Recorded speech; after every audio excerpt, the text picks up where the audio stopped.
around minute 3 or so. Oh, that's a great rocket. Can't get the combo though, and it turns out that Plague decides to make use of his railgun and hits 2 in a row.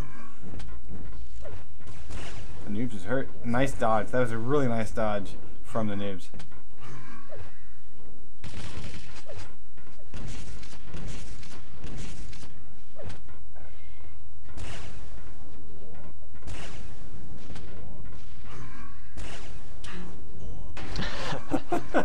He's gonna go back up. That's weird. That is insane. So Part of maybe watching I don't know. going, like, why is he doing that? Why is he doing? Okay, I guess that works. No, So I'm wondering, now that he's brought up this close, I'm wondering if the Noobs is just kind of switching that mode off again and just going, you know what, meh. Yeah, it's kind of off and on for him right now. There we go. That's how you connect it together. 2 frags the difference. And Noobs protects against a railgun pickup and hits 1 rail, hits 2. Looking for a 3rd. There it is. So, 1 frag game, I think the Noobs has gotten over his fear of ties. Because he hasn't thrown anything away at this point. Plague has been able to collect a rail, but it's very short-lived. The Noobs covering it from afar. Nice snipe. And that will tie the game, folks. We got 6 minutes burned away, roughly. And the Noobs setting up a trap of his own, waiting for teleporter. Looks like no railgun was collected.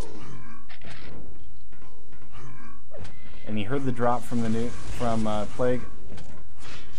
And so he knows where he's at. So, Mega's up.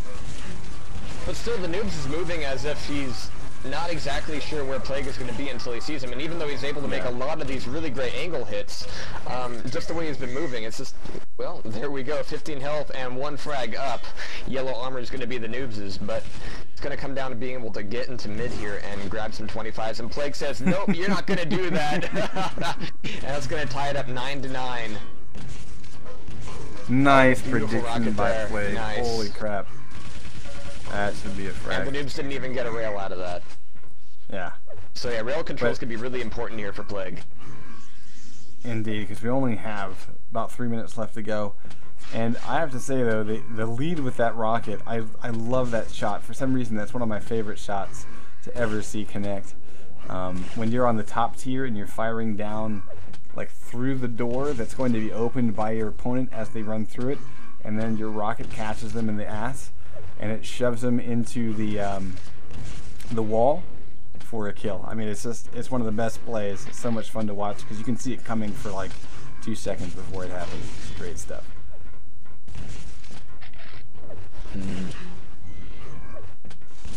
If we look at the railgun action, This is where I mean, ooh, staticky. Hey, whoever that is. Fish. Hey, Har, move him out of the channel, please. I did. You can move him. Thank you. Yeah. Jesus. Okay, so 11-9, Plague has picked up another couple of frags there. I was like, what the hell is going on? But Plague now down the mid-level. The Noobs is going to be able to curve the rockets right through the floor, or so it seems, and be able to pick up 1 more, making it a 1 frag game. And with 2 minutes, 1 frag, this is where things get extremely tense. And the Noobs is going to be looking for it, but he has 7 rail shots. His accuracy has been 28% with the rail, though, and Plague is going, you know what? My rail's better than your rail. With 48% is what he's rocking. Yeah. Yeah, which is ridiculous. That being said, though, the Noobs has been able to not necessarily make that a huge disadvantage. Only 2 frags down, but the advantage is in Plague's favor. 1 good shotgun shot will finish off the Noobs, and into defense against rail. I like the choice by Plague to not overplay the railgun coverage, and basically back off to armor, because he doesn't want to get caught out without any armor in the final minute of this game. So I like the choice. We won't see another mega health. Excuse me, we won't see another mega health. So it's basically all about the armors at this point, all about health and armor. Nice rockets from the Noobs. Getting Plague hurting. Ooh, 2 frags again. Was like, which way did he go? Yeah, he lost track of him. Oh, he missed that shot. Plague is going to be running here. Plague is just going to be just hightailing it out of there. The Noobs, is he going to chase? Is he just going to chase? Really? Really? He's missed every single chasing shot, and now the Plague just hit the 1 shot he took. Oh my goodness. And that will do it. That will do it. GG with the MG. I mean, the noobs had 4 opportunities in that chase. And Plague was just running the entire time, and he finally turns around and fires off 1 shot. Plague hits his after noobs had whiffed 4. So, hey, that's how you do it.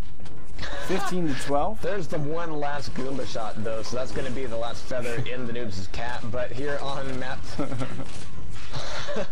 Plague is going to be taking this one away, and really the noobs, he didn't need the chase, and Plague has really been showing us how you don't chase, how you predict, how you weave around your opponent, how you get over on the other side. The noobs, he's seeing things in more of a linear way, but congrats to Plague. The noobs will be dropping down to LB, and we'll be moving on ahead. Okay, so this will be the last broadcast of the day, but then we're going to be back here tomorrow for more Silent Gamers action to finish out the tournament. So it should be good times all around. We've got Staiwu up by 1 frag versus Boots, and it looks like this just got started about 4 minutes ago. A very close game so far, and we're going to follow Boots as he's the underdog at the moment, and Staiwu currently with the 1 frag lead.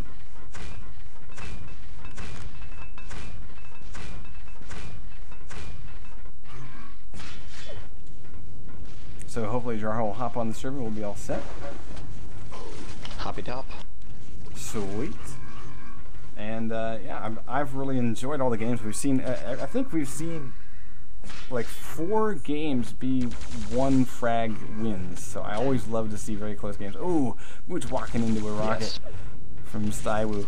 Now Staiwu is definitely a favorite from King of the Hill. He shows up nearly every week, and you know, I think that he's one of those players that is slowly improving over time. I think that I wonder who he plays against, though, because I would wonder if he would maybe improve faster if he played people that were like, I don't really know who he's playing, but if he plays people that are kind of like more normally would be considered out of this league, if he can get those games together and maybe you know, pick their brains after basically gets his ass beat down a few times, and is able to talk with players about, you know, things that he can do to improve, because he definitely puts in the time. I mean, I don't know how much game time he has, but it's something ridiculous. And you know, I love seeing the improvement and progression of players over time. So it's always good stuff. He's able to win that fight. Boots now at 62 and 40. And Staiwu just enjoying the fact that Mega Health makes him look so good. Oh, that'll do it. Boots is going to kill himself. Whoops. 2 to -1. Staiwu leads. Absolutely, and he's definitely sticking over on this side of the map right now for somewhat of an unknown reason. I think he's expecting the Boots to be coming in for the attack. He's doing a bit of teleporter play, nearly getting that rocket right into Boots' face, though. The LG is doing pretty good, though, right now, rocking 22% LG accuracy. He's going to be able to control middle yellow armor with Mega Health coming up in just a second. Staiwu having good timing on it is going to be able to maintain this. Oh, but the grenade's coming out. He's just kind of being buffeted from side to side. Jimmy buffeted, but now we're going to be seeing Staiwu move back over into mid, just grabbing some shards, and as we mentioned before, those shards in a map like this, where armor is at a premium, those shards can make all the difference. 2 on -1, Staiwu still up by 3, yellow armor back up again, but it's going to be Boots getting a grab there. Staiwu right now with 140 and 70, Boots right now with 100 health, but 142 armor. He's early on Mega, he's going to be having to leave that up, but he's going to be up to almost 200 Mega, and if he gets this Mega Health, no he won't be. Staiwu's going to be chasing him up the stairs, but Boots is able to get quite a bit of damage as he exits. Yeah, but the critical thing has been timing. Staiwu's timing, even though he lost the frag there, the timing for Staiwu is better than Boots. And if Boots doesn't fix that quickly, that was risky. Yeah, the timing is really kind of becoming an issue for Boots. If he shows up early to Mega again, really, or late rather, I should say, severely punished. Oh, let's see. Oh, so close. That rocket was so close to connecting. There it is. That'll do it. 2 to 1. Boots is finally starting to come back. Of course, he's already put together a pair of frags, but he's coming back from a -1, so it's only 2 to 1. Staiwu, on the other hand, recovering